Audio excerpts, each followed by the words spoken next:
Né? Primeiro, eu queria dar boa noite a todas. Eu sou Maria Cristina, sou vice-presidente aqui no PMI-DF. Estamos aqui para mais um webinar do nosso circuito de webinars, né? Hoje teremos o prazer de ouvir a Hélida falar sobre gestão de carreira, com moderação da Thalita, duas grandes companheiras, Thalita, nossa diretora aqui de eventos, Hélida, uma parceira grande aqui do PMI-DF, já foi nossa voluntária, já trabalhou junto com a gente, ajudou bastante aqui também, e sempre muito bom a gente poder contar com ela. Eu queria, assim, lembrar a todos, né, que, assim, o PMI é um organismo que trabalha por voluntariado. E é sempre muito importante, quando a gente pensa em carreira, a gente lembrar que, por meio do voluntariado, a gente consegue se desenvolver, consegue atuar em áreas diferenciadas e fazer atividades diferentes, né? E com isso a gente consegue evoluir, né? É sempre muito bom a gente pensar em estratégias de alavancar a nossa carreira. E hoje esse tema tão relevante nesse momento que a gente está passando de pandemia, com tantas mudanças organizacionais e repensar, né? A gente tem visto muitas organizações aí repensando suas estruturas, como elas estão organizadas e como elas vão continuar fazendo as suas entregas e chegando na sociedade, mantendo a sua sustentabilidade. E cada vez mais a carreira é um norte, é um direcionador para essa mão de obra, né? Para essas mudanças que essas organizações vêm sofrendo. Então, eu vou passar agora a palavra para a Thalita e para a Hélida. Uma boa noite para a gente e muito obrigada a todos vocês aqui presentes no nosso webinar. Obrigada, Cris. Boa noite, gente. Tudo bem? Cris já me apresentou. Eu sou Thalita, sou voluntária aqui do PMI-DF. Já tem 5 anos que eu estou atuando. Atualmente sou diretora de eventos, né, dessa nova gestão. E acho que vai ser um tema bem legal, como a Cris falou. E eu queria só dar algumas informações para vocês. Fiquem à vontade para usar o chat, tá? Quem quiser fazer qualquer tipo de pergunta, pode usar o chat. Também pode abrir a câmera ou abrir o microfone, tá? Para a gente bater um papo. Não precisa esperar para o final da apresentação, vocês podem interagir comigo, com a Hélida, fazendo perguntas, tá? Nós abrimos uma caixinha de perguntas durante toda essa semana lá no Instagram do PMI-DF, então também surgiram várias perguntas lá que nós vamos utilizar aqui durante a apresentação, mas vocês podem ficar à vontade também para fazer qualquer tipo de intervenção que vocês acharem necessário, qualquer dúvida com a gente, tá bom? A Hélida, como a Cris falou, é uma pessoa maravilhosa, já foi voluntária com a gente, sabe como é que funciona o nosso espírito aqui de voluntariado, nosso espírito colaborativo, então fiquem à vontade para fazer perguntas também, tá bom? Hélida, com você. Amanda, vamos tirar essas dúvidas com vocês também, tá? A questão de como ser voluntário aqui com a gente. No final, a gente vai mostrar para vocês algumas oportunidades que já estão abertas também. Tá ótimo. Tá bom, meu bem. Obrigada. E outros locais, tá bom? Que a gente tem aqui também essa oportunidade de voluntariado, não só em Brasília, mas também no PMI como um todo, tá bom? Obrigada, tá ótimo. Tina. Boa noite. Primeiro queria agradecer a receptividade, o convite, né, feito pelo PMI-DF, pelo Matheus, pela Thalita, pela Cris. É sempre muito bom ser lembrada por eles, pelo PMI. Como eles já falaram, eu atuei como voluntária em 2018 no PMO, né, como no escritório de projetos. Então, para mim foi muito importante. E durante a apresentação eu vou conversar e passar um pouco para vocês até como que eu cheguei no PMI, né? Porque eu ter chegado ao PMI fez parte do meu plano de carreira, fazia parte de um desejo que eu não conseguia achar nas escolas. Eu queria descobrir coisas que eu não conseguia achar nos livros, aquilo que eu já tinha estudado em algum momento. E como é que eu fui parar? Isso a gente vai conversar aí ao longo da apresentação. Como a Thalita já falou, sinta-se à vontade para falar, para perguntar, né? A gente está aqui para aprender e compartilhar as nossas experiências aí ao longo dos anos. Para ser bem breve, falar um pouquinho do que eu estou hoje. Atualmente, eu atuo como coordenadora de métodos e processos na Combrais, que é uma empresa do grupo GPS, na área de gestão da qualidade, na área do sistema de gestão integrado, né, que é da qualidade, sistema de gestão da qualidade, de saúde e segurança e de gestão de ativos. Eu sou auditora líder das 3 normas e auditora interna das 3 normas e líder da 9 e da 45. Como eu também estava conversando com o Matheus, ao longo desse meu processo, eu me impulsionei a estudar algumas coisas e também construo algumas soluções em Power BI, em Data Science. E também nesse processo meu de aprendizado, eu tive a oportunidade de escrever o capítulo de um livro que chama O Coach das Organizações, né, o capítulo, dentro do livro Coaching e Suas Aplicações, que foi uma publicação acadêmica, né? Então, bora para o que interessa. Primeiramente, é importante a gente pensar, né, que a nossa carreira ela não se inicia, ela não se inicia quando a gente tem o nosso primeiro emprego, a nossa primeira experiência profissional, o nosso primeiro estágio, seja lá como a gente começa, como a gente entra no mercado de trabalho, né? Na verdade, a nossa carreira ela começa quando a gente nasce, né? Quantas vezes a gente já não ouviu nosso pai, nossa mãe falando: eu mesmo, meu avô, ele quando os netos nasceram, vou fazer uma poupança para quando entrar na faculdade, poder dar disponibilidade financeira para fazer um curso, para se especializar, ou propriamente para bancar durante a faculdade, né? Então, isso, a nossa carreira, na verdade, ela não nasce com a gente, ela nasce com os nossos pais, né? E muitas vezes a gente traz para a nossa realidade de carreira aquilo que a gente aprendeu em casa. Então, eu falo por mim, eu tenho um perfil de trabalho que provavelmente tem muito a ver com a minha formação pessoal. Então, não foi à toa que eu fui convidada no PMI para estar dentro da parte do PMO, por exemplo.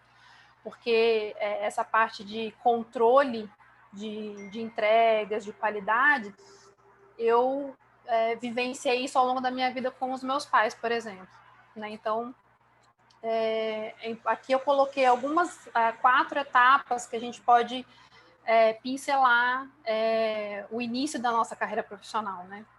Então, na formação escolar, o que trazia para... Como é que a gente se conectava com as coisas, né? Então, quais eram as afinidades que a gente se fazia gostar durante a escola? Ou pela didática do professor, quantas vezes a gente não comenta entre si: nossa, aquele professor que era assim, que eu gostava, ele ensinava de um jeito que eu conseguia entender, já tinha um outro professor que, apesar da matéria ser... Eu gostava mais da matéria, mas eu não conseguia aprender tanto, porque a didática do professor não era tão interessante, ou não era compatível com a forma de eu aprender. Os colegas de sala, então, às vezes você tinha alguém muito próximo de você que era mais... gostava mais de uma determinada matéria, e por isso para você ficava mais fácil. O tipo de linguagem de aprendizagem, então, tinha um professor que trazia instrumentos mais visuais, e você, por ser uma pessoa mais visual, entendia melhor e compreendia e trazia, e não precisava ser aquela decoreba, era uma coisa que você trazia criticamente para o seu dia a dia. E propriamente a determinação, né, que eu coloquei aqui, que é uma palavra forte, mas acontece, a determinação ou influência dos pais. Ou seja, né, quantas vezes a gente já não viu um pai que é médico, que é advogado, ou aqui em Brasília, que né, muitos dos nossos pais são funcionários públicos e por isso estimulam ou determinam ou fazem com que os filhos também o sejam, seja lá por qual motivo for. Então é importante a gente repensar isso também, para a gente não ficar encasquetando com algumas coisas. Poxa, mas por que será que eu não sou tão boa nisso quanto eu sou nisso? A gente é uma construção, né? Hoje, o que eu sou hoje, aos 40 anos, não começou quando eu entrei na faculdade. Na verdade, ele começou desde quando eu nasci. Então, a gente precisa ter isso em mente, porque a carreira ela não é única e simplesmente uma opção de profissão, que é o que a gente vai fazer lá no vestibular, que é a próxima etapa que a gente vai falar. Quando a gente chega na fase, né, já a gente sai passa essa transição entre a escola e o nível ensino médio e a faculdade, vem o vestibular. E aí quais são os critérios que você utilizou ou que você utilizou naquele momento para definir o que ia ser o seu futuro? E aí é importante também a gente pensar, porque nada nessa vida, assim, né? Nada está escrito na pedra. Não sei se você já viu essa expressão. Mas o que quer dizer isso? Nada é tão certo que não seja mutável, né? Ou seja, não é porque eu fiz uma faculdade de determinado curso que eu não posso atuar de outra forma. Então, eu sou um exemplo típico. Eu fiz economia e hoje, na verdade, eu nunca atuei como economista. Mas o que eu aprendi, a parte de estatística, de econometria, hoje fazem parte da minha vida no momento em que eu faço, por exemplo, uma fórmula no Excel. Quando eu gero um gráfico que vai dar para o meu gestor um dado importante para ele ter uma tomada de decisão. Então, é importante a gente também se perceber como ser humano que em alguns momentos a gente erra, em outros momentos a gente acerta. E aí a gente vai precisando afinar, né, essas arestas sem se culpar, simplesmente entender e correr atrás se a gente não está satisfeito ou não foi aquilo, a gente correr atrás. Então, durante essa etapa do vestibular, quais são os critérios que a gente pode ter usado? O sonho de vida nosso, da nossa família, então, o caso, né, dessas profissões mais, ou profissões acadêmicas, ou aquelas profissões mais tradicionais, né? O custo do curso, ou seja, eu gostaria muito de fazer medicina, mas eu não tenho esse dinheiro disponível para fazer medicina, eu vou fazer uma biomedicina. A biomedicina é a mesma coisa, o que eu faria na medicina, eu posso aplicar a biomedicina para fazer alguma coisa, ou eu posso rentabilizar um período da minha vida para depois fazer medicina. Quer dizer, tudo isso é claro que, às vezes, aqui no Brasil, a gente com 17 anos, a gente não tem maturidade, muitas vezes, para pensar nisso. E não é culpa de ninguém, é simplesmente porque o ser humano, aos 17 anos, de fato, não teve experiência suficiente para poder ter essa sensibilidade, né? O retorno financeiro, então, muitas vezes, as pessoas pensam, e também não está errado pensar assim, na verdade, não tem certo ou errado nesse quesito, mas poxa, eu quero fazer uma profissão X, porque eu sei que isso aqui, daqui 10 anos, eu vou conseguir ter o meu primeiro 1 milhão com 30 anos. É isso que eu quero da minha vida. Eu quero ter 1 milhão. Quantas pessoas não têm esse desejo? Então, é isso que faz a motivação da pessoa, que dá aquele critério, né? E outras pelo reconhecimento. Às vezes é uma profissão que não dá tanto retorno financeiro, mas tem um status social, é aquilo que a pessoa gosta do reconhecimento, é aquilo que motiva ela. Então, daí a gente vai vendo como as pessoas são diferentes. Então, às vezes a gente pensa, poxa, mas por que tal pessoa decidiu fazer isso? a gente não pode pensar com a nossa cabeça, interpretando o que a gente quer, as nossas definições, dentro da cabeça de outra pessoa, né? Então, a gente tem que ter essa sensibilidade, esse cuidado e esse respeito com as pessoas. Depois, quando a gente entra na faculdade, depois de todas esses pensamentos, essas condições que a gente traz aí ao longo da vida, do início da vida adulta, chega a hora da gente ter o nosso primeiro emprego. E aí também as motivações para quando a gente vai começar a trabalhar são totalmente individuais e cada um tem a sua. Então, por exemplo, a primeira, eu quero ter meu primeiro emprego porque eu desejo me desenvolver profissionalmente o mais rápido possível, mesmo que não necessariamente eu precise daquele dinheiro naquele momento. Ou aquelas pessoas que fazem estritamente porque é um estágio obrigatório. Eu preciso ter minha primeira experiência, né, de profissional, porque eu tenho lá nas minhas matérias obrigatórias da faculdade o estágio obrigatório. Ou custear a faculdade, eu preciso de um emprego que me dê uma contrapartida, que às vezes você fica lá no 0 a 0 do dinheiro no final do mês, para você conseguir custear, pagar a mensalidade da faculdade. Ou outras, conhecer, aprender novas culturas. Então, eu quero fazer fazer uma viagem, eu quero fazer um intercâmbio e vou trabalhar fora, enfim.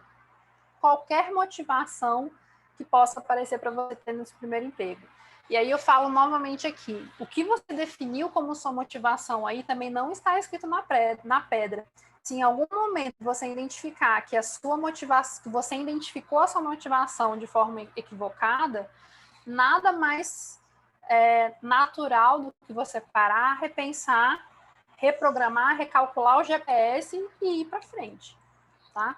Isso é uma coisa que a gente não pode ter medo nunca, porque assim, existe aquela, se não tem coragem, se tem medo, vai com medo mesmo, né? Eu penso um pouco diferente. Eu acho que a coragem, ela não é só a ausência do medo. Muitas vezes a gente tem coragem para fazer as coisas, mas a gente está com medo. As coisas estão juntas.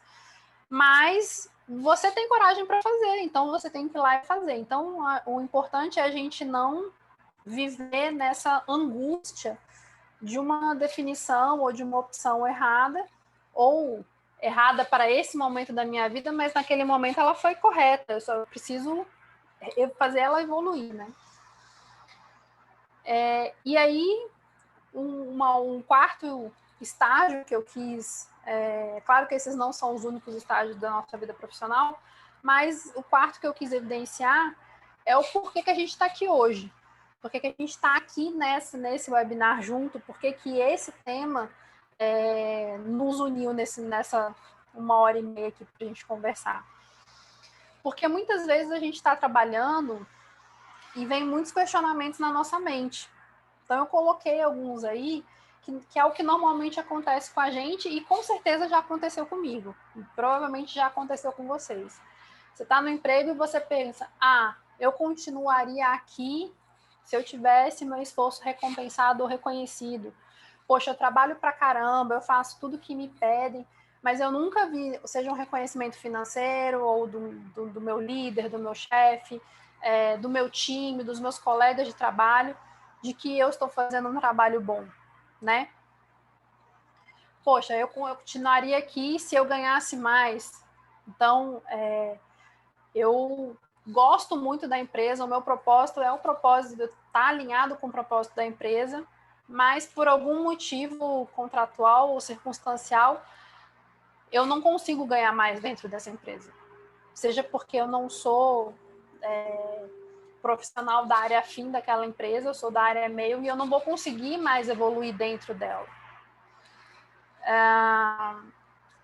Outra pergunta que pode acontecer é se eu continuar aqui se eu pudesse viajar e conhecer novas culturas.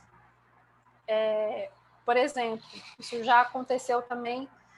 Poxa, eu tenho uma oportunidade, trabalhei numa empresa que eram 27 filiais, tinha filial em todos os estados. E foi justamente na época que eu me capacitei para a área de qualidade. porque eu estava no momento que eu queria ver coisa nova.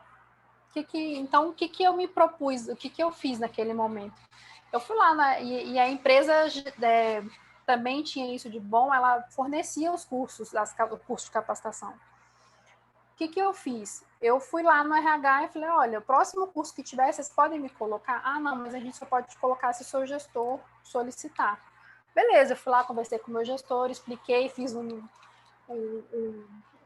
que ele poderia ganhar eu fazendo aquele curso, o que eu poderia beneficiar a nossa área, o que a gente poderia ganhar, barganhei, tá bom, vamos fazer. E fiz.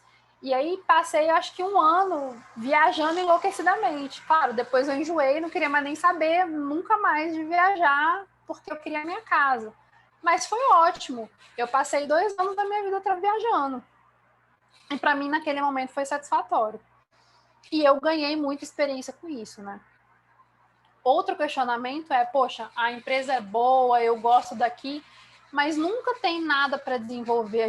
Eu me sinto parada no tempo e eu não tenho o dinheiro, eu não tenho tempo fora daqui para estudar. Isso também eu acho que é um paradigma que está caindo. Eu acho que a gente, com essa questão da pandemia, todo mundo, ou pelo menos, vou falar por mim, ou pelas pessoas que estão em volta, que a gente percebeu que a gente tem mais tempo e a disponibilidade de fazer esses cursos em EAD, né? O próprio YouTube é muito rico. Estava até conversando com o Matheus. Eu aprendi uma das minhas profissões hoje, eu aprendi no YouTube. Né? Eu fui fuçar, eu senti uma necessidade, fui fuçar. Então, eu acho que a gente também, às vezes, tem alguns paradigmas que a gente precisa ir quebrando para a gente poder ir se anuviando e poder caminhar com certa tranquilidade, né? Então, essas são aproveitando desse gancho, Élida, em que momento, dentre esses passos, esse caminho que você colocou, você acha que em que momento a gente pode começar a pensar em construir um plano de carreira? Você acha que essa construção, esse pensamento de você se especializar em algo, ou seguir algo dentro de uma carreira, ele deve começar ali, já naquele momento que você está ali na formação escolar, ou a partir daquele momento que você entra no mercado de trabalho e de fato, você conhece como funciona o mercado de trabalho, né? Seja você sendo empreendedor, seja você trabalhando para uma empresa. Você acha que em que momento a gente consegue encontrar esse ponto? Eu acho que, na verdade, isso é uma decisão muito pessoal, porque a gente precisa dessa consciência para poder entender o que a gente quer, né? Então, é importante a gente tentar entender se para a gente um plano de carreira é importante, porque se eu decidir, por exemplo, fazer algumas coisas que tem alguns passos, por exemplo, eu quero ser diplomata, então eu sei que eu tenho que o caminhozinho já está mais ou menos desenhado, eu não tenho um grande problema para esse, por exemplo, né? Mas eu acho que começa na decisão do vestibular, porque eu acho que antes disso a gente ainda... É claro que você pode fazer em qualquer momento, mas quando a gente está no vestibular, eu acho que quando vem aquelas perguntas, o que eu vou fazer daqui 5 anos? Como é que eu me enxergo? Aquela velha pergunta que no RH, nessas entrevistas de emprego, que muitas vezes a gente fala, nossa, mas para que essa pessoa faz essa pergunta? Mas muitas vezes é mais para a gente desenvolver do que propriamente para quem está fazendo a entrevista, né? Então, eu acho que quando a gente faz o vestibular, ingressa na faculdade, é dali que a gente vai, pelo menos é aquilo que eu tô falando, assim, a gente tem um norte. Se dali eu vou ter que recalcular milhões de vezes até aos 40, 50, 60, 70 anos, que bom que você é uma pessoa que tem resiliência, que entende, que reconhece isso, né? Mas eu acho que, sei lá, se eu pudesse dizer um momento ideal, eu imagino que seja próximo ali, que você tem uma maturidade, você tem um fervor, né? Você tem vontade de fazer. Então, as coisas acabam caminhando quando você está ali mais jovem, né? E aí depois, sei lá, a vida traz outras coisas, família, filhos, outros compromissos que talvez você não possa... A gente vai recalculando ao longo do caminho, né? Que às vezes talvez você não tivesse tanta força para fazer como você tinha ali no início da vida, né? Eu diria mais ou menos isso. Então é importante quando a gente sai desse cenário aí, né? Desses 4 pontos aí que eu coloquei, é importante a gente pensar hoje qual é o seu propósito, né? Qual é o meu propósito? Poxa, o que me faz levantar de manhã num dia de chuva aqui em Brasília, que nunca faz frio, desse tempinho, não sei o que, poxa, eu estou trabalhando em casa, eu posso dormir uma meia hora, posso dormir... O que me faz levantar, ir lá, vestir a roupa, sentar na mesa e começar a trabalhar às 7h30 da manhã, você tem que ir lá bater um ponto, né? Então, isso é uma coisa que é importante, porque quantas vezes a gente... Isso, para mim, fica muito claro, por exemplo, quando a gente vai viajar, e você tem que acordar muito cedo, uma viagem, seja de férias, alguma coisa assim, você tem que acordar, tipo, aquele voo que era o mais barato, que você tinha que sair às 5 horas da manhã, você tem que acordar às 3, você não pode perder o voo. Cara, você acorda 65 mil vezes à noite, às vezes é capaz de você nem dormir para não perder nada de todo o processo da viagem.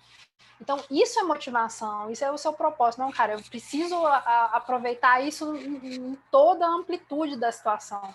Então, quando a gente fala de propósito, é justamente isso, é essa necessidade que a gente tem descobrir o que faz a gente ficar nessa adrenalina, entendeu? Nessa vontade de fazer as coisas acontecerem. Mas aí a parte boa disso é que isso está dentro de você. Essa resposta, ela não depende de outra pessoa. Ela não depende de que alguém te indique o caminho ou de que alguém te mostre o que é. Na verdade, o propósito ele está dentro de você. Se você ainda não consegue descobrir, vamos fazer um exercício. Existem algumas técnicas que a gente, com algumas perguntas ou alguns encaminhamentos, assim, existem profissionais que estão aí no mercado que fazem isso assim de forma muito interessante, que é para a gente descobrir qual é o nosso propósito, o que é que faz a gente acordar, o que faz a gente, que motiva a gente a viver, né? Então isso está dentro da gente.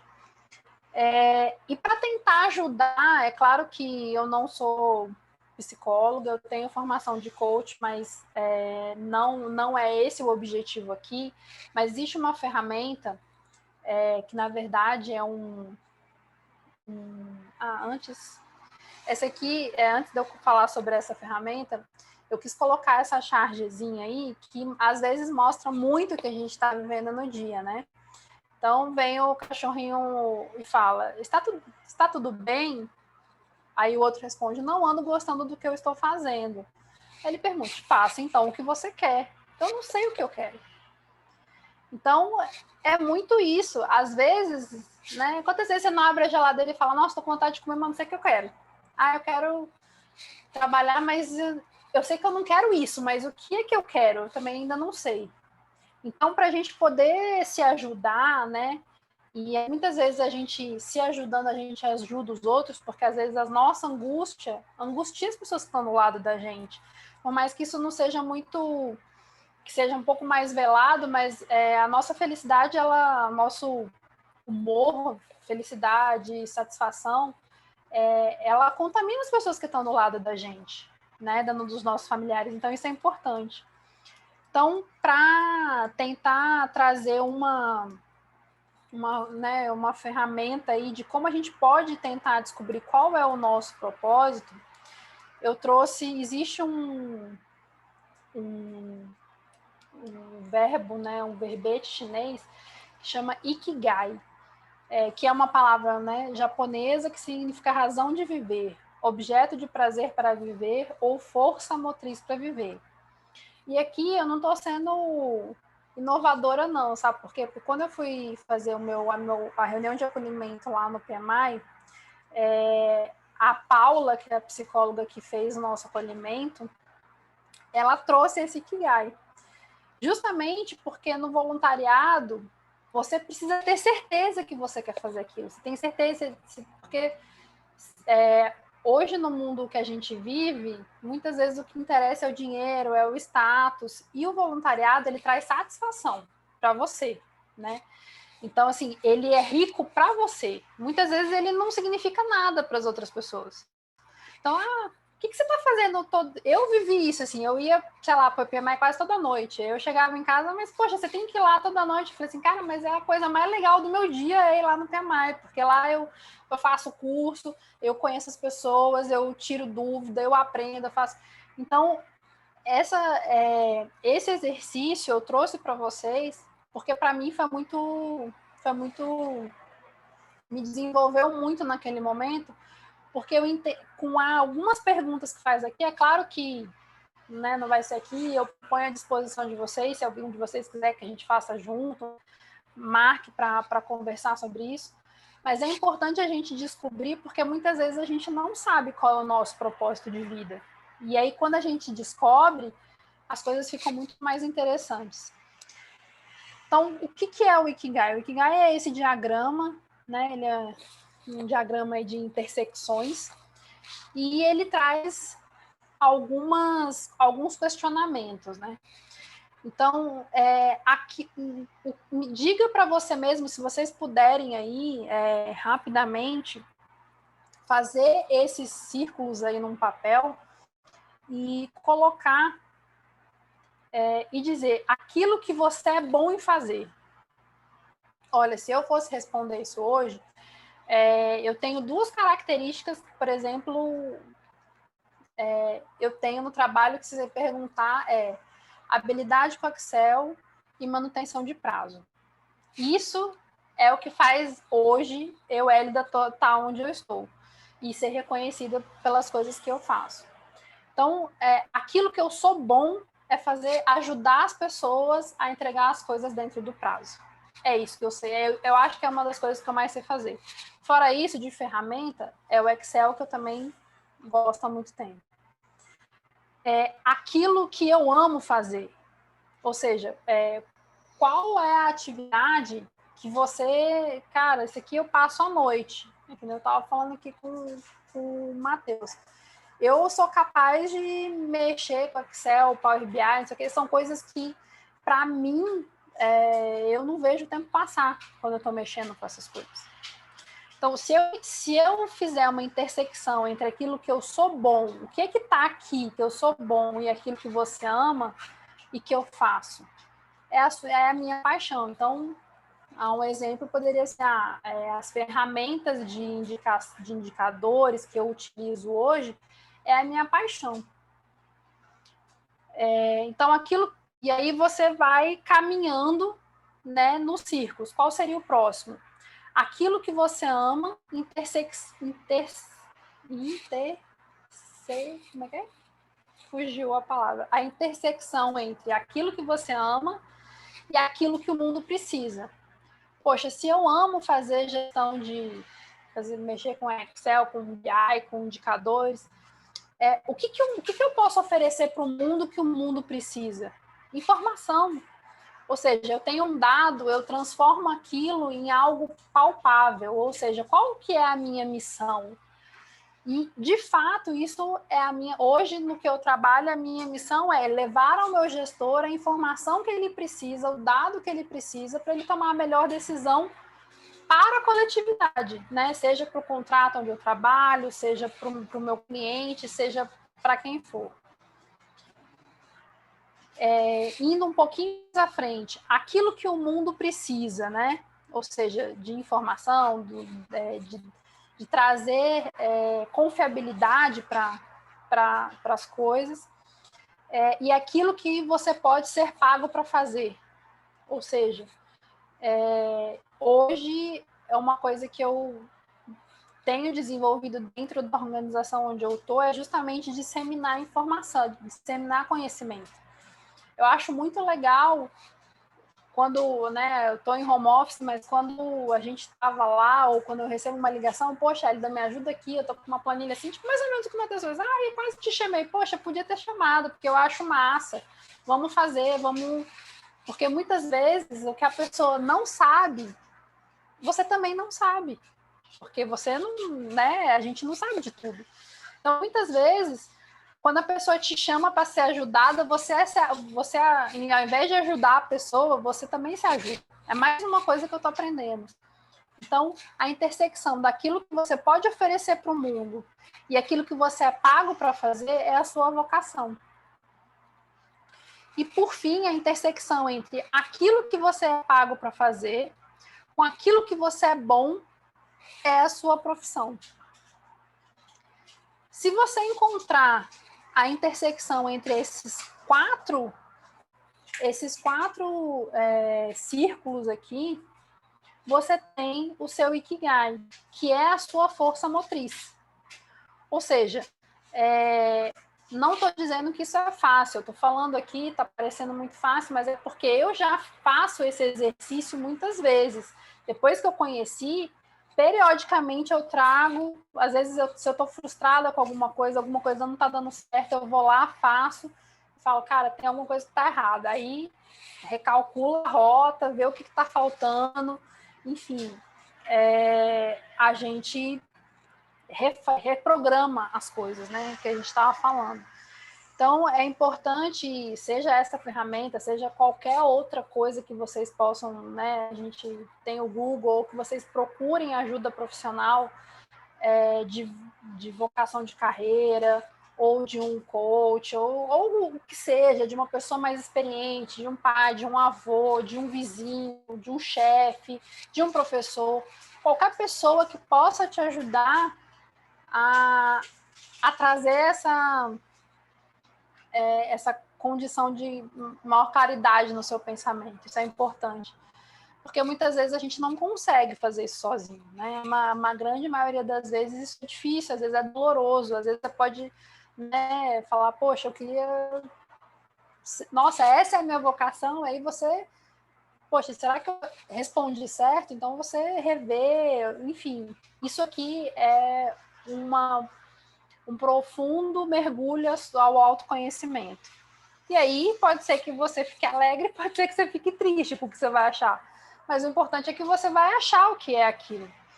E você sabendo, assim, é aquilo que a gente fala, né? Trabalhar com o desconhecido é muito difícil. Se você sabe o que está acontecendo, fica mais fácil. Pode ser um pouco mais doloroso, às vezes um pouco mais difícil, mas você sabe para onde que você vai. Então, se você sabe aonde você quer chegar, você sabe como que você vai se planejar para aquilo, né?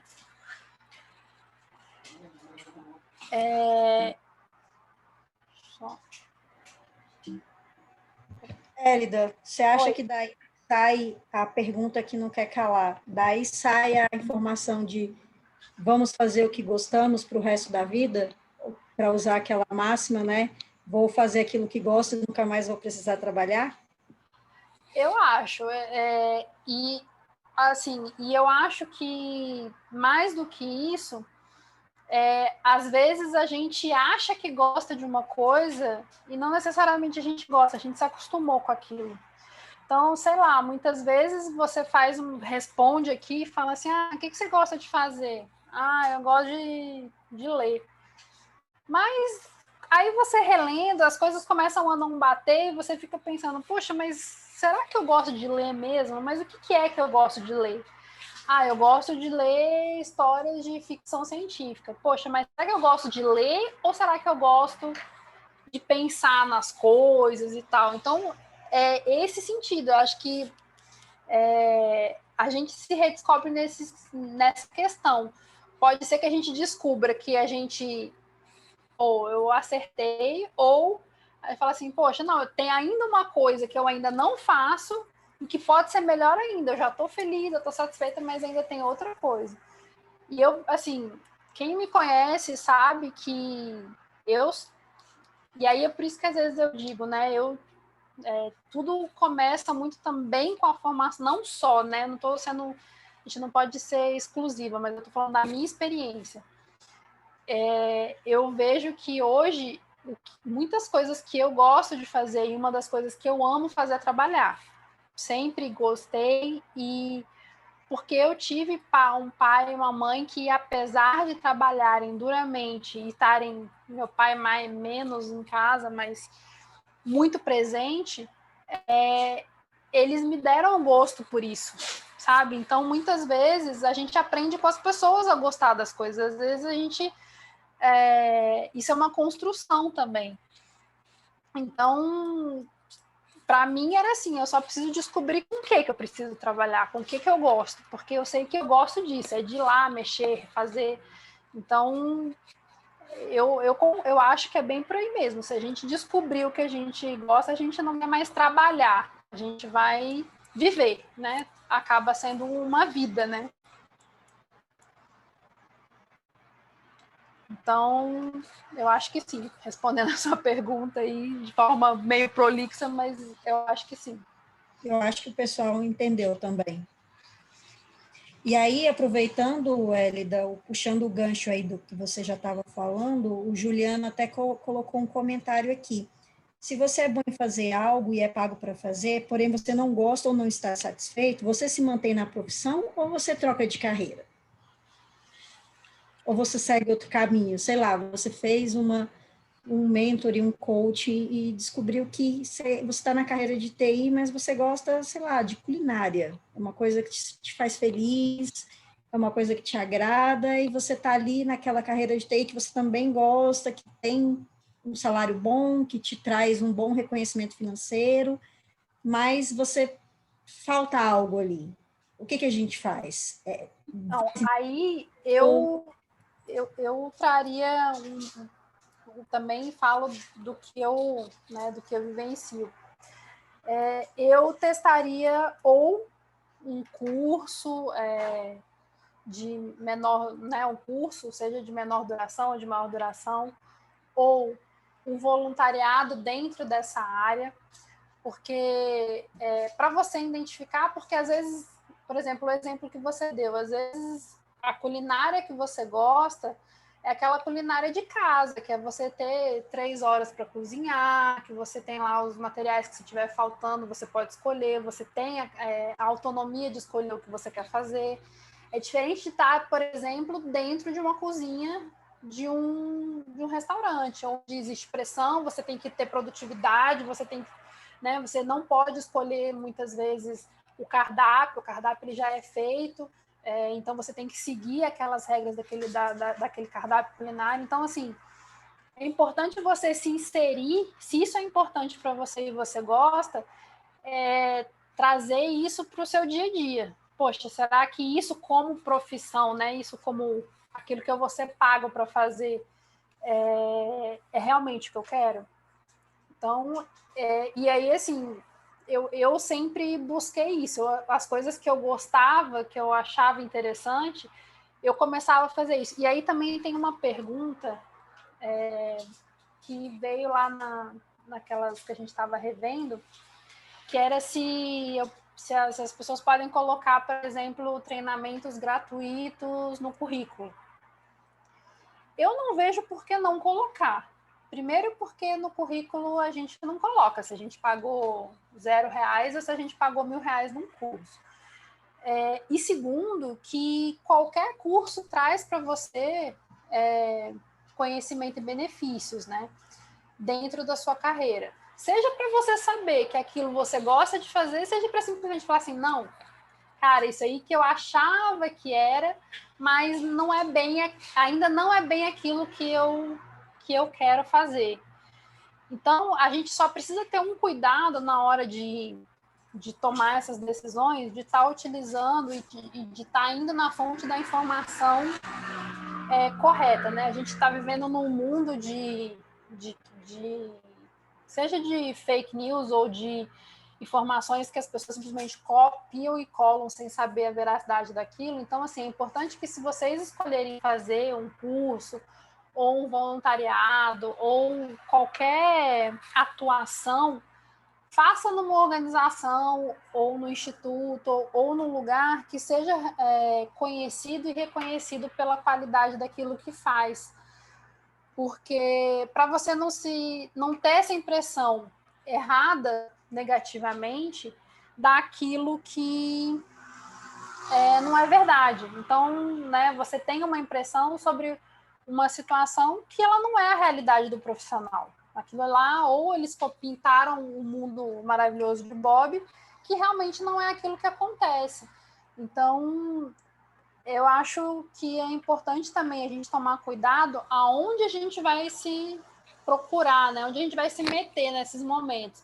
Porque isso vai fazer parte do seu arcabouço de informação para você definir a sua vida, e isso é uma coisa muito importante. Então, é importante também que a gente consiga fazer essa avaliação para a gente não se colocar em situações complicadas depois, né? Eu não sei se tem outra pergunta, Thalita, mas que eu me lembre, que me veio à mente foi essa. Não, eu acho que foi bem respondido, Hélida. Eu acho que realmente é isso. Você tem muita informação, a gente precisa realmente fazer um filtro, né? Acho que é bom ter esse conhecimento, a gente se arriscar, se algo que aquilo que nos motiva, ou aquilo que a gente acha que gosta, até para a gente experimentar, né? Mas que seja realmente uma qualificação de qualidade, e a gente sabe que não necessariamente precisa pagar muito caro para isso, né? Nós temos muito conteúdo bom, muita coisa de qualidade em diversas áreas que pode ser experimentado em algum momento que você tenha, né, eu terminei o meu trabalho, será que tem alguma coisa que eu posso fazer, que eu posso me especializar, que eu acho que é uma coisa que eu gosto, que foi uma coisa que eu experimentei, né? Eu acho que é bem interessante.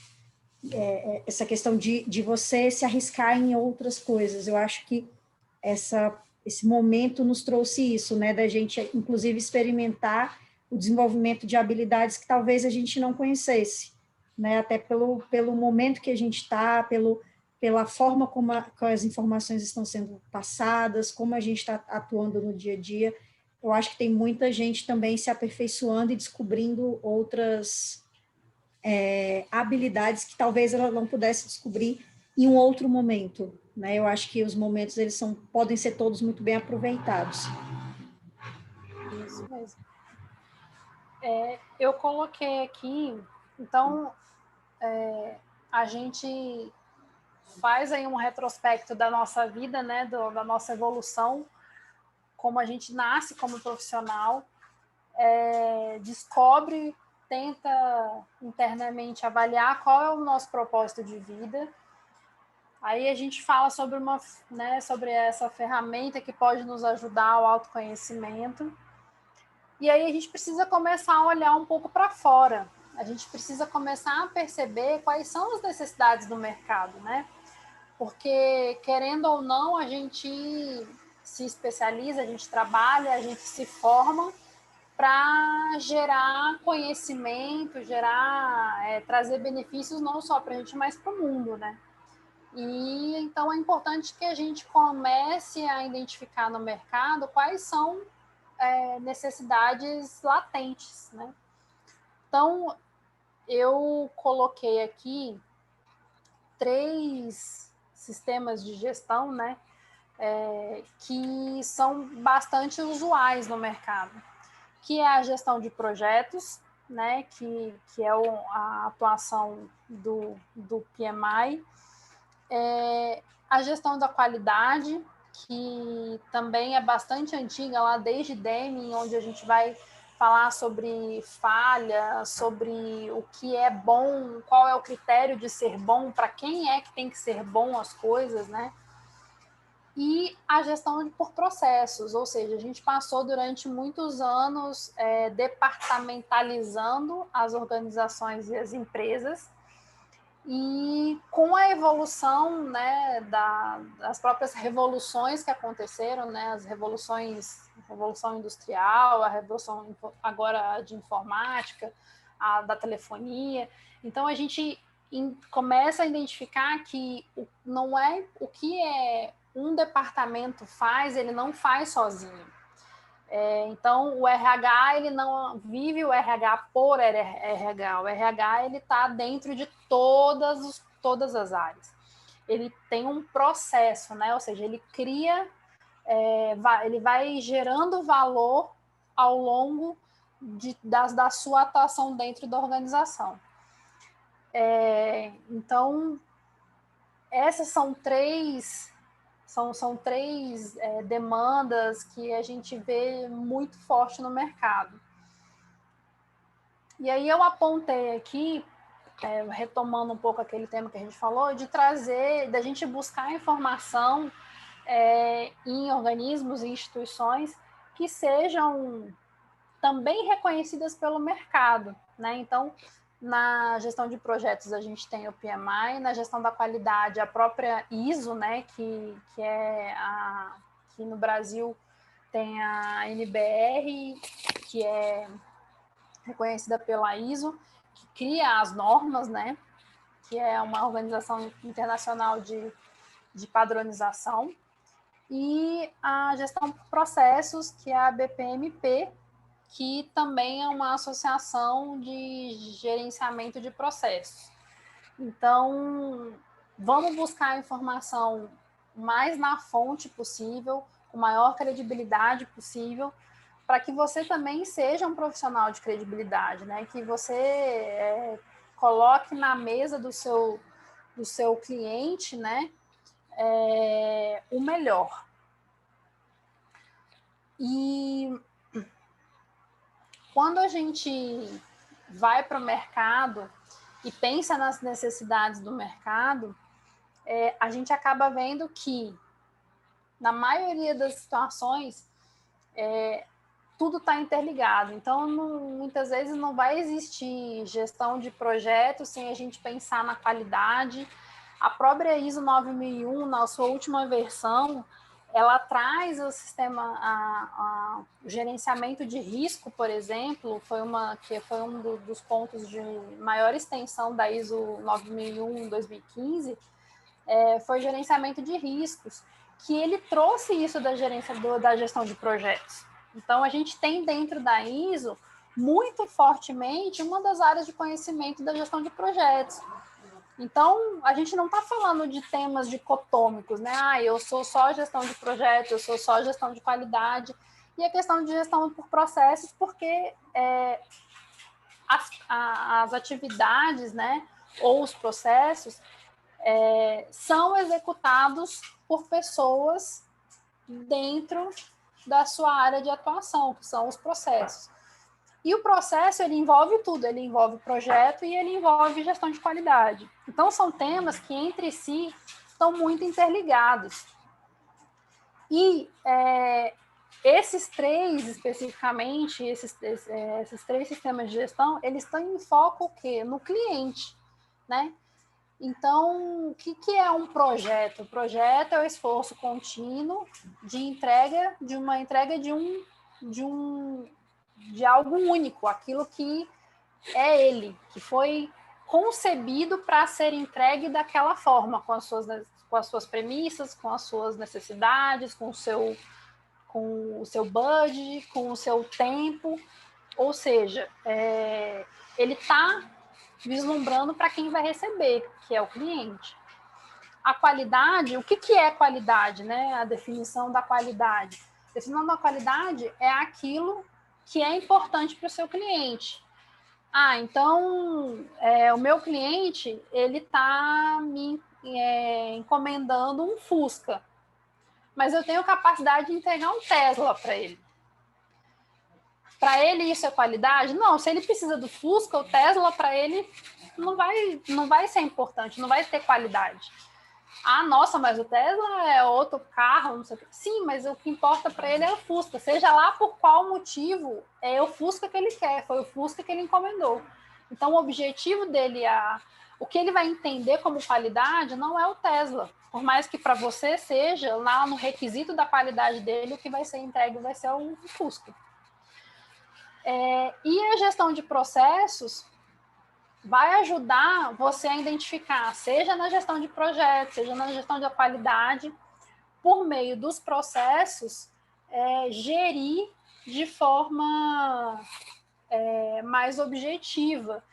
Identificar que, poxa, se eu criar um indicador do budget, que eu vou colocar ele a cada mês lá no meu follow-up do meu projeto, e depois lá na qualidade eu também tenho algum outro, né? A qualidade também fervilha a parte de processo, toda a parte de auditoria da gestão da qualidade hoje se faz por processos e não mais por departamentos.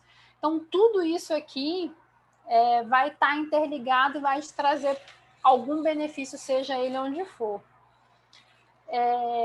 E aí, eu pergunto aqui, hoje, nesse webinar, que é nesse tempo que a gente está se propondo aqui a se conhecer, quem que é o cliente dessa noite? Quem é que está nos trazendo aqui nessa noite? Na verdade, é você, sou eu, somos todos nós, ou seja, é importante que dentro do que você vai procurar no mercado, é importante que você não se esqueça do seu propósito. Não adianta, voltando ao exemplo do Tesla e do Fusca, não adianta uma escola vir propor para você, são 3 anos de curso, você vai ter um diploma, assim, assim, assado, reconhecido internacionalmente, parará. Se, na verdade, você quer um curso de duração de 4, 6 ou 8 horas, que é o que você tem, de preferência de graça, para você conhecer aquele processo. Não adianta alguém vir te oferecer uma MBA, porque naquele momento você não está preparado para aquilo.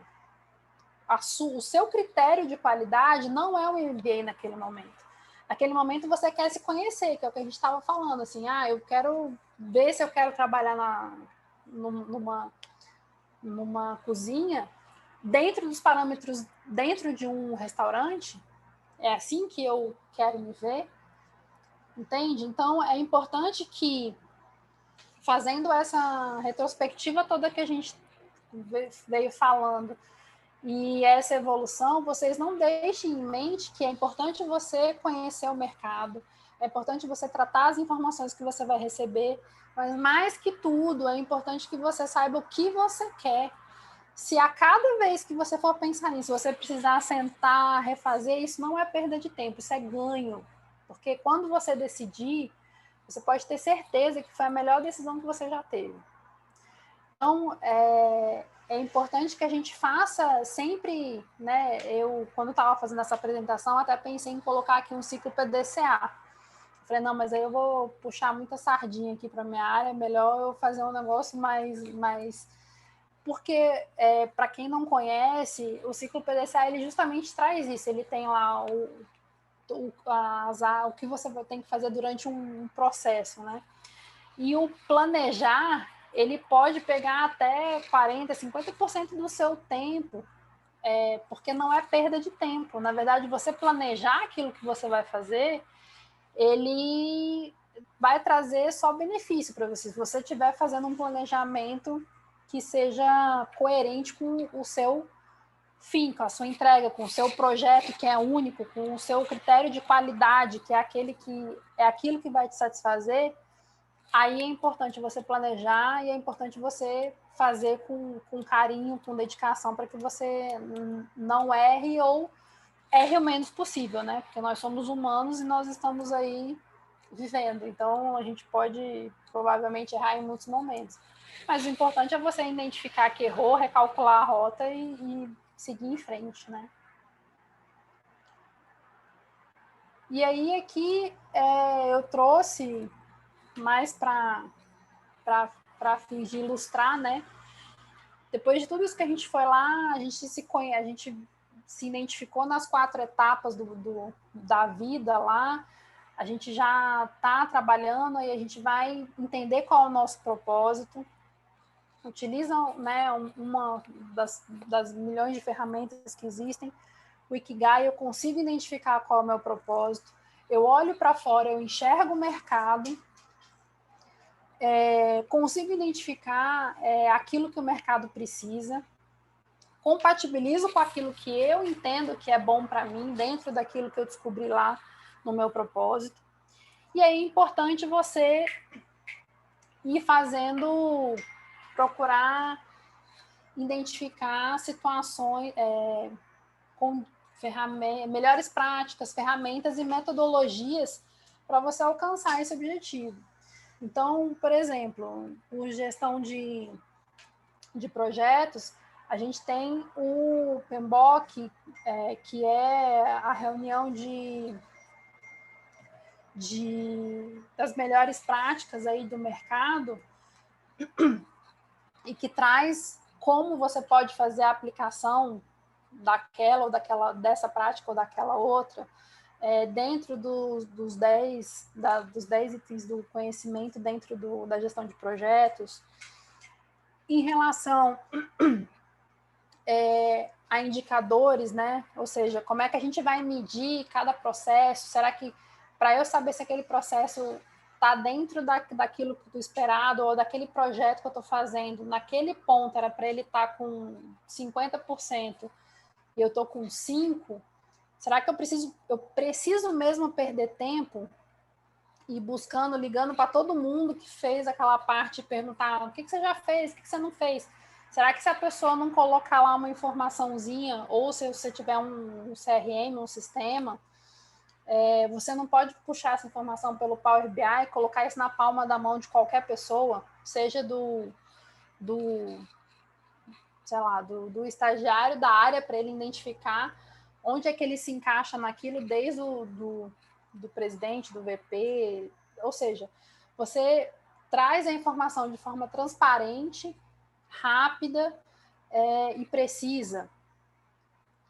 A anotação de BPMN, que é de processos, ou seja, eu não preciso, nós não precisamos todos sempre, por exemplo, eu estou numa área de TI, eu estou numa empresa que presta serviço de TI, eu não preciso ser de TI para poder entender um processo se tiver numa anotação onde todo mundo saiba o que significa cada um dos símbolos, né? Isso sendo muito rasa na explicação, né? Porque a BPN é muito mais do que isso, ela automatiza processos, ela gera informações, ela se linka lá com as informações que você pode linkar com o Power BI, com as práticas lá da gestão das boas práticas da gestão de projetos. E aí a gente tem o outro ponto que eu coloquei aqui, que são as metodologias ágeis, né?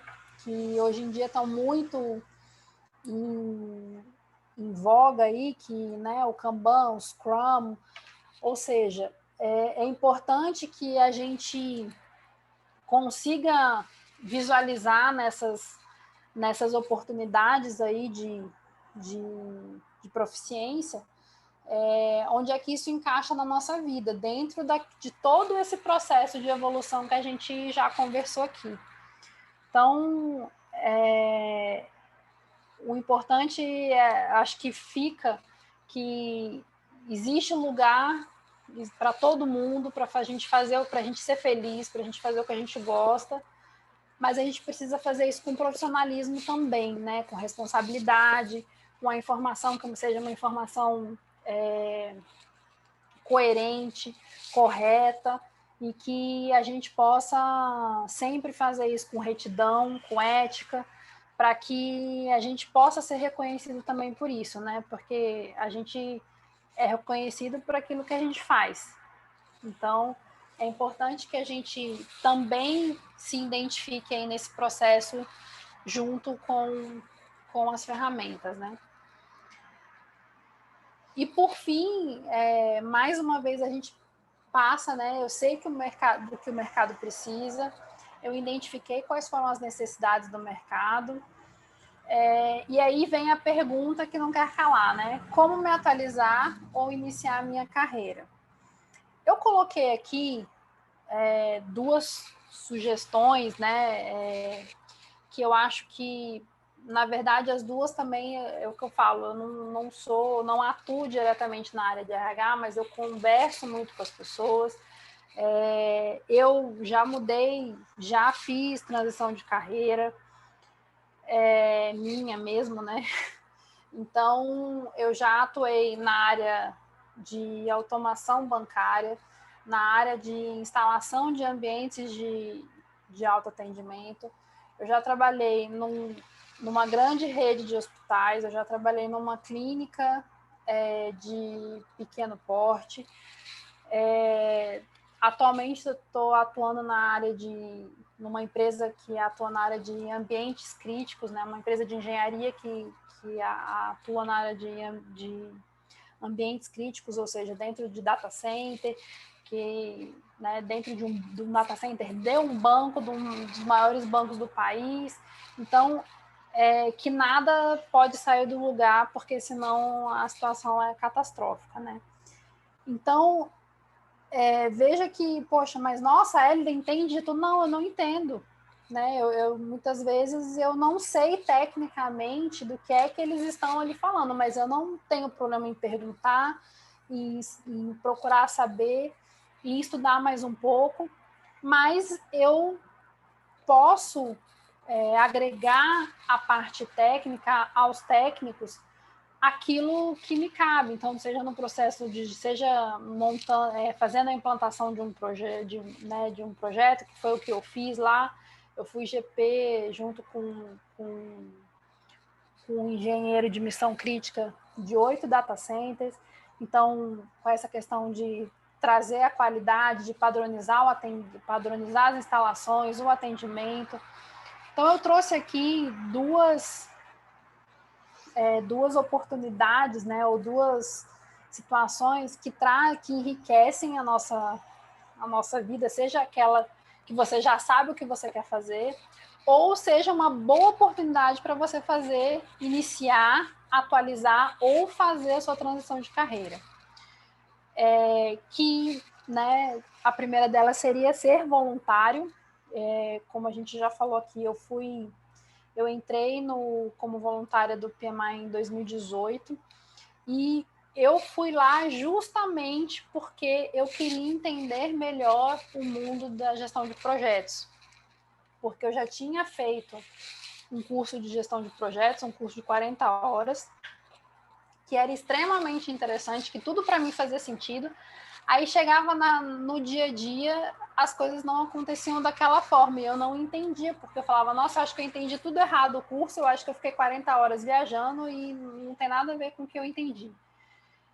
E aí mas eu falava, nossa, mas isso, né, eu quero entender, eu tinha essa curiosidade para aprender e para fazer. Então, por isso que eu me inscrevi como voluntária, participei, nossa, assim, de muitas coisas, mas uma coisa que me vem sempre à mente, assim, quando eu falo sobre o PMI, eu participei da parte do planejamento estratégico do PMI, aquilo foi riquíssimo para mim, que eu utilizei já na minha próxima experiência profissional algumas técnicas de como trazer para o grupo algumas respostas, né? De montar essas ideias. Então, para mim foi, nossa, espetacular, assim, é uma coisa que não há dinheiro que pague o que eu aprendi nesse processo.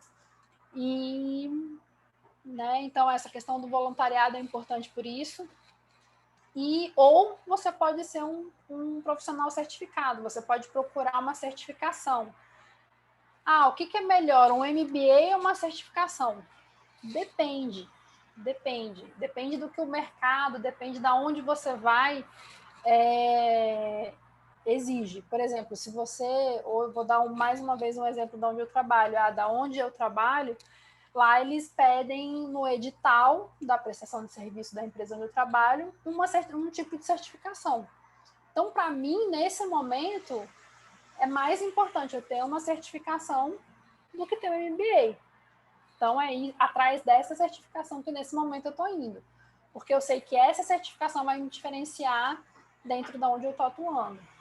Então, esses pensamentos, estar atento às coisas que estão acontecendo, mesmo que você não seja da área de gestão, isso é uma coisa que eu esqueci de falar quando a gente estava falando lá sobre gestão de projetos, de gestão da qualidade, gestão de processos, Quando a gente fala gestão, a gente não está falando ali de chefe, não. Ah, não, é porque só quem mexe com gestão de projetos, gestão de qualidade, gestão de processo, é só quem está lá no topo da carreira. Não. Você gere, no mínimo, você mesmo. Você é o gestor de si mesmo. E pode ser que você, dentro da sua casa, seja um gestor de uma família, sendo que, ou dentro do seu grupo de colegas, você é aquela pessoa que acaba sendo o gestor daquilo, é o cara que organiza o rolê, é você que sabe onde as coisas acontecem, sabe onde é mais barato, sabe onde a fila é menor. Então, assim, tudo que a gente vive é uma questão de gestão, né? Seja da gestão de risco, da gestão de você planejar as coisas, de você fazer as coisas de forma mais cadenciada. Então, essas seriam as minhas duas indicações, seriam duas boas indicações para você iniciar uma carreira, para você se atualizar dentro da sua carreira, ou para fazer uma transição de carreira. Tá? Então, Uma outra dúvida que não quer calar, Hélida. diga. Aqui. Ser generalista ou ser especialista?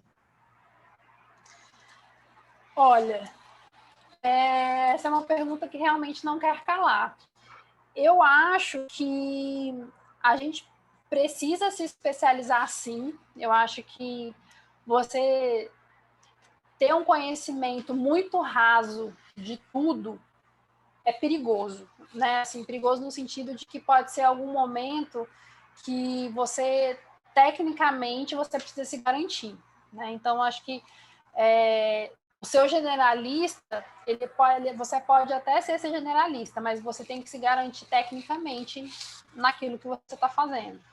Então, muitas vezes você vai ser especialista em um determinado assunto, que provavelmente é aquele que você atua mais, que você está mais diretamente ligada no seu dia a dia. E, óbvio, você saber da generalidade do resto é sempre importante, porque você vira uma pessoa de referência. Poxa, a Ana, ela mexe com gestão da qualidade. Poxa, mas ela sabe o que está acontecendo lá no PMI.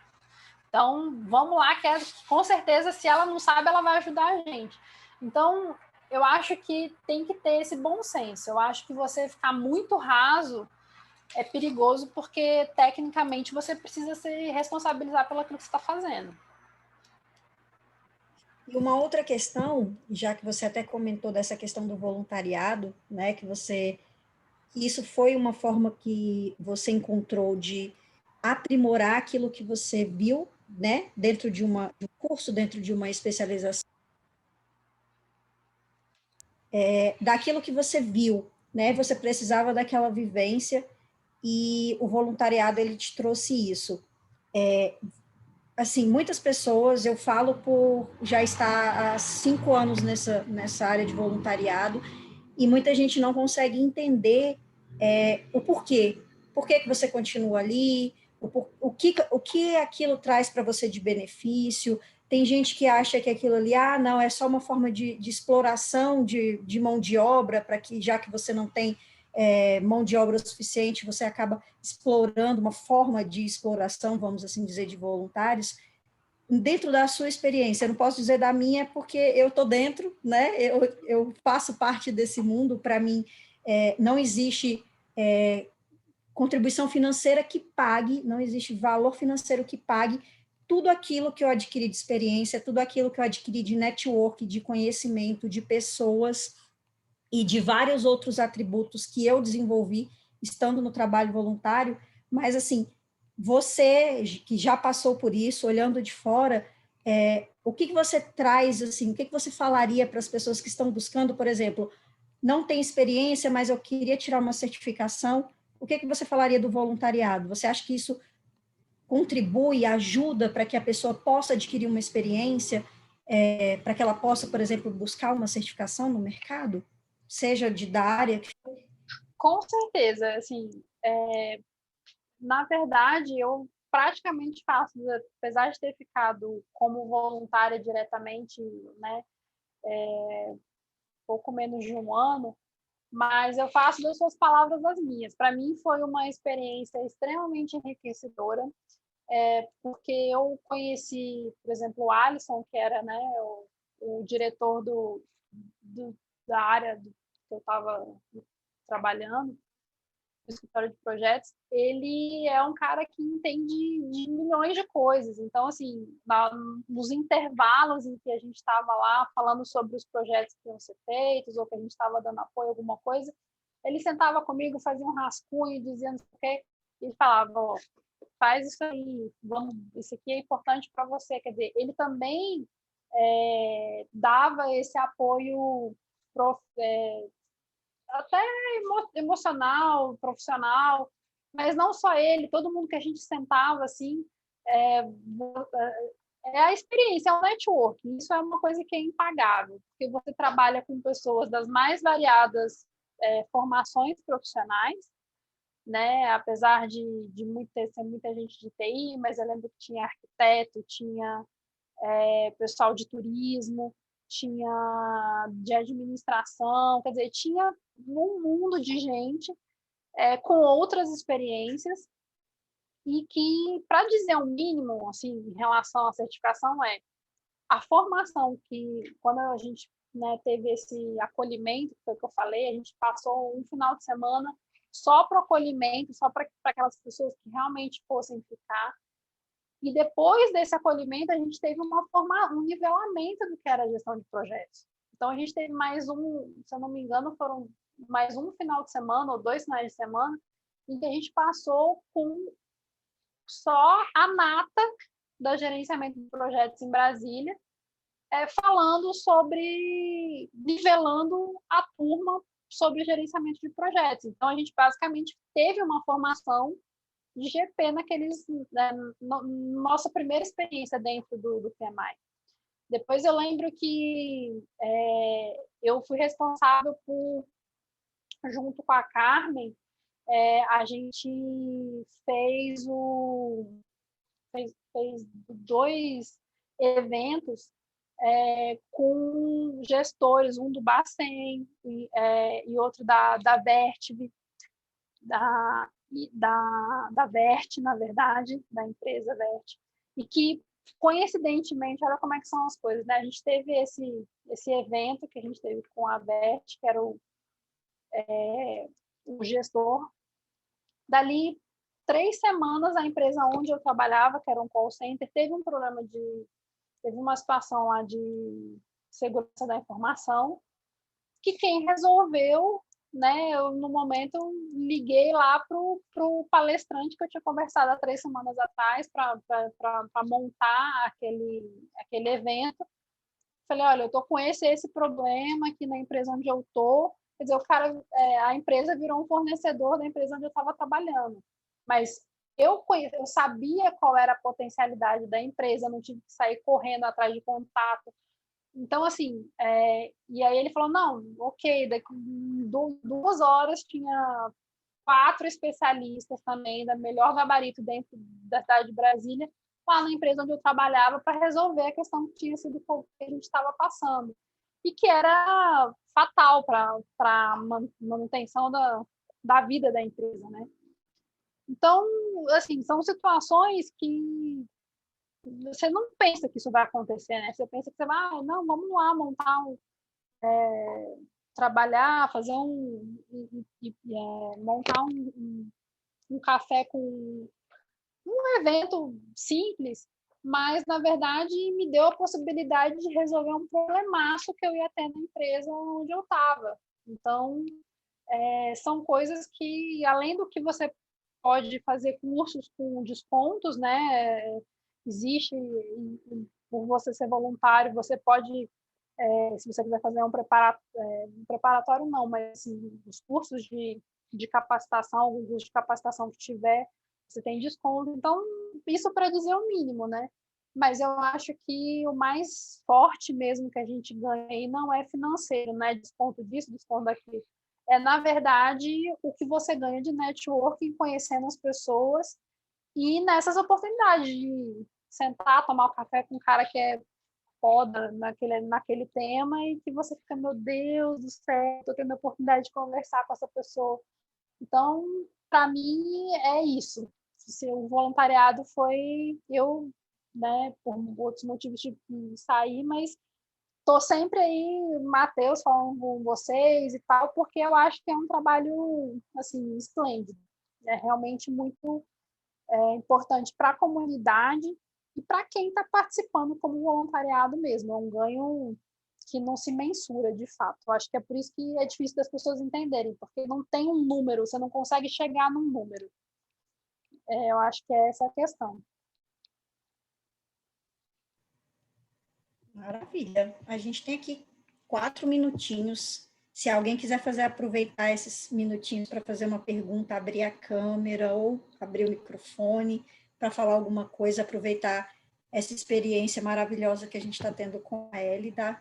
Aproveitem esses minutinhos. Tem também a Cris, que pode contribuir com muita coisa.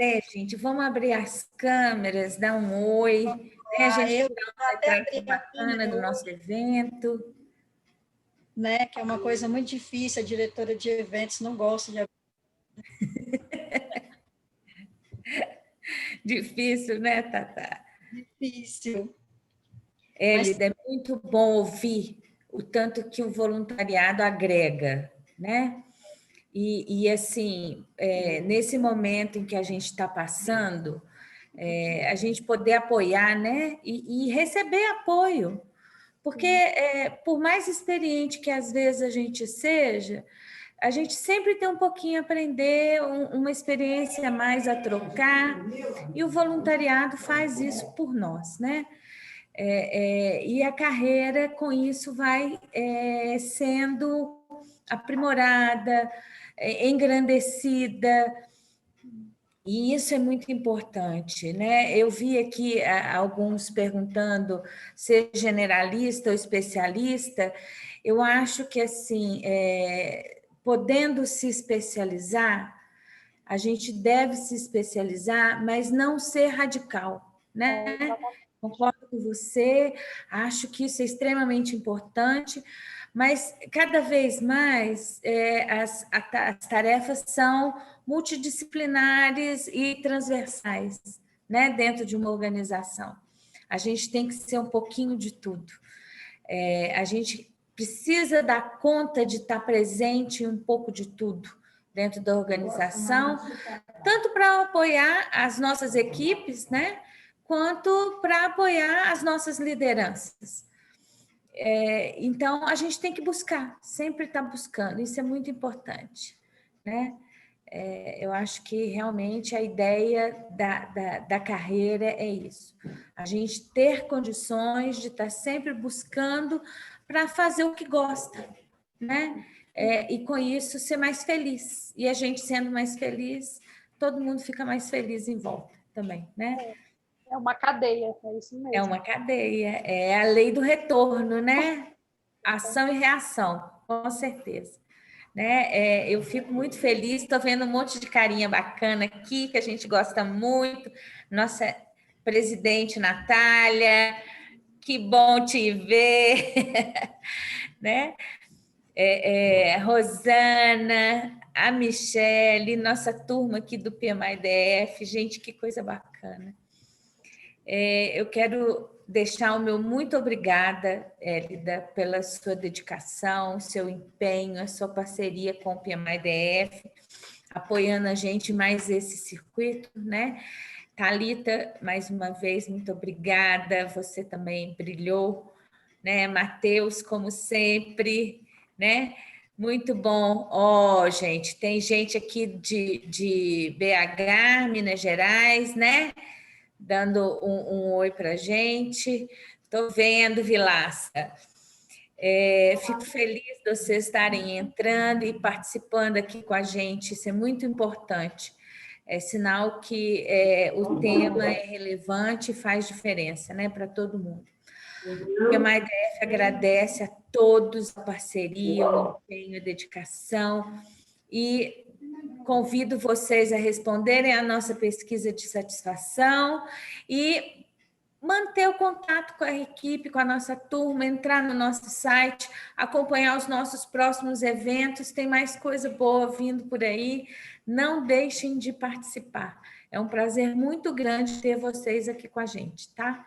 Um beijo grande, Obrigada, gente, por tudo, viu? Obrigada, Cris, Hélida, Matheus, obrigada a todo mundo, foi ótimo. Obrigadão, Hélida. Para vocês. Tchau. Obrigada. Obrigada, pessoal. Muito bom. Tchau, boa